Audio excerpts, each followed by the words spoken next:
this, Kuf, he comes back, Kuf concept, we go to be with him, Kuf concept, Resh, the face is seen. Moses only saw the backside. What did he see? The Kuf view, which was this, which was the Torah and everything in it that we're talking about. When he comes back, Resh, his face will be seen. We haven't seen that side yet. Sheen, everything's thrown into the fire. The wicked get burned, the righteous get refined. Everything gets thrown into the fire. Tav, the Aleph, is accomplished just as he said it would. There's the proof of it. That's the end of the matter. Again, reading real quickly, as I've gotten read here.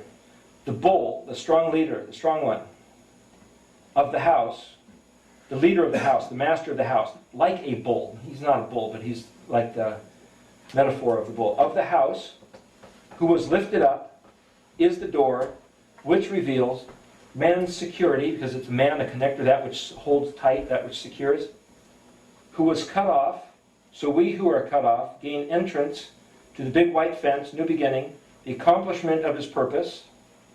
Israel, the apple of his eye, that's like the pupil of your eye, that's the center part, that's the target, as it were.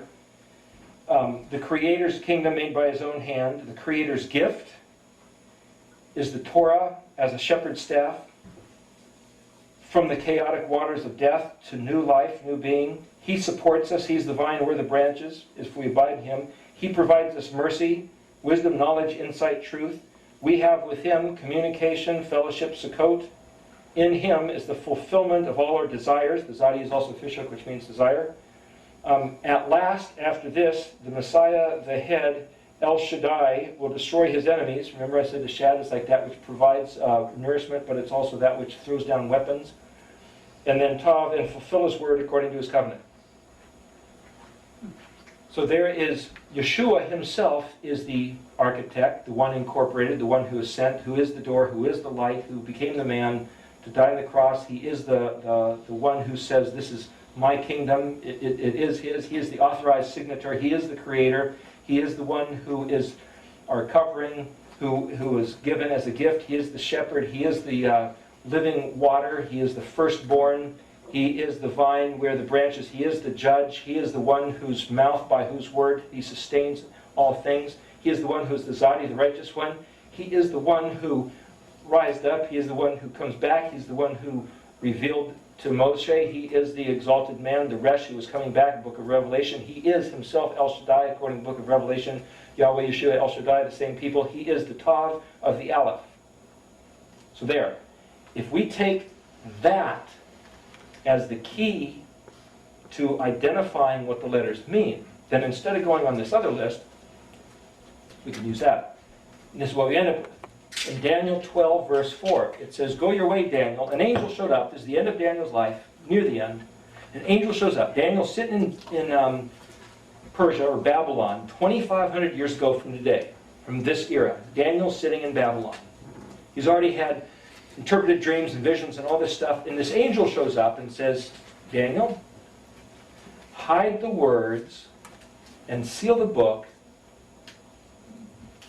until Ayin Dalet, the time, Ayin Tav, of the end. Kuf Zadi. Daniel 12:4. So we could read that in English and say, okay, until the time of the end. When's the time of the end? He said, hide the words and seal the book until the time of the end. Okay, so what's going to happen at the time of the end? Jesus comes back, everybody gets raptured, he throws fireballs from heaven, and everybody dies. What about the words of Daniel? What's going to happen at the time of the end? Go your way, Daniel, hide the words and seal the book until the time of the end. Then, I heard a voice in the crowd. Then what will be revealed? Then Daniel's words will be revealed. Daniel's words, well, what words did Daniel hide? And I'll pause here for a moment for the sake of people listening on the tape. If Daniel was told to hide words and seal a book, we're told, I've been hearing for a couple decades now, that this is the time of the end. What words? What book? Where are they? Where's the words that Daniel hid and sealed? I've heard it was the book of Revelation, but the book of Revelation was written literally 600 years after Daniel was told that. So whatever Daniel hid was certainly not the book of Revelation. That may have been a key to the book of Revelation, but the words he hid and the book that he sealed was not the book of Revelation. Well, maybe it's a book that's hidden in a cave like the lost Dead Sea Scrolls that maybe somebody's going to find one of these days. Ezra, second. Well, the thing is, Ezra's another book, and you can say, well, yeah, but Daniel was sitting there. Verse 4, it says, hide the words, seal the book. Ayin Dalet Ayin Tav Kuf Zadi. But then in verse 9, it says, so Daniel, the words are hidden and sealed until the time of the end. It's like, wait a second. What did Daniel do between verses 4 and verses 9? I'll tell you what he said he did. Right after this verse, this is verse 4, he says, for many shall run to and fro, and knowledge shall increase. Well, now, who said that? Was that Daniel who said that, or was that the angel who said that? It doesn't say, but then the next verse, verse 5, says, then I, Daniel, looked, and I saw one on this side of the river, and one on that side of the river. And then I saw above the river one clothed in white linen. And I said to him, hey, how long till the end of these wonders? When is the time of the end? How long? And this one, who was above the river, clothed in white linen, held up his hands to the heavens, and swore by him who lives forever, that it would be for a time, times, and half a time. And Daniel said, well, I heard, but I didn't understand. So I asked again, could you please tell me, when shall these things be? And then here's verse 9. He says, go, Daniel, the words are hidden and sealed. It's like, gosh, what in that picture makes any sense? Okay, so let's cut to the point. Two different things. Here, let me find Daniel 12. Before I go to Daniel 12, let me show you one other thing. Regarding Daniel 12. Okay, Ayin Dalet. What does an ayin mean according to this translation? It means see, understand, knowledge, deep, fountain, like a well, judgment, like scales, like judgment day. All that stuff is ayin stuff. Dalet, door. Tav, we've already talked about, is the sign of the covenant.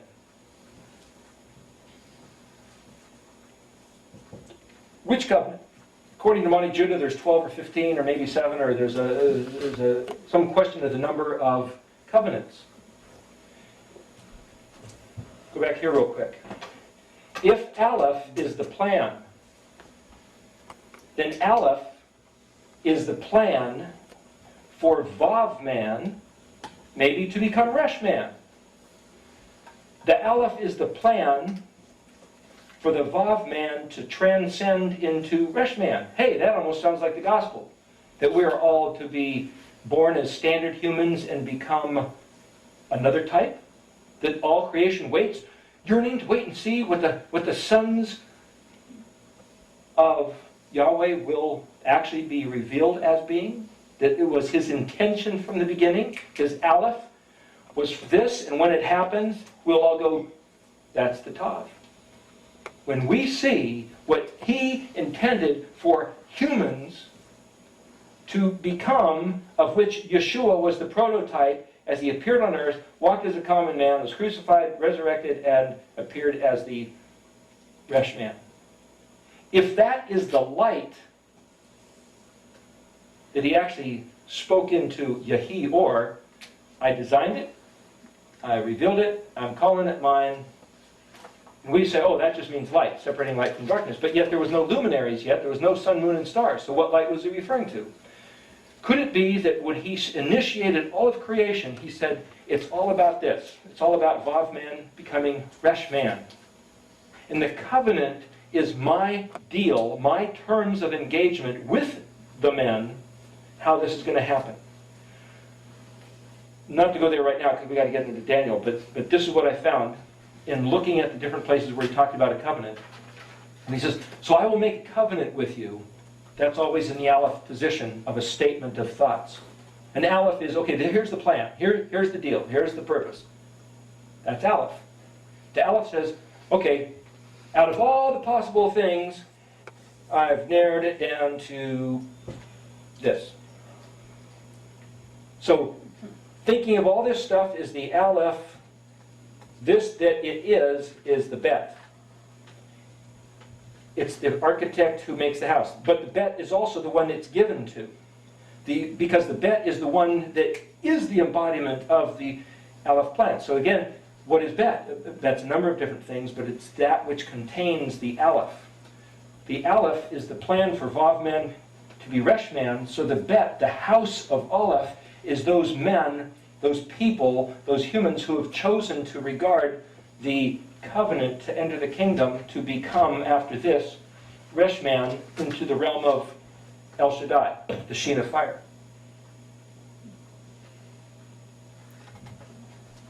If that's the covenant, where he says, I will certainly accomplish my Aleph concerning Vav man to Resh man.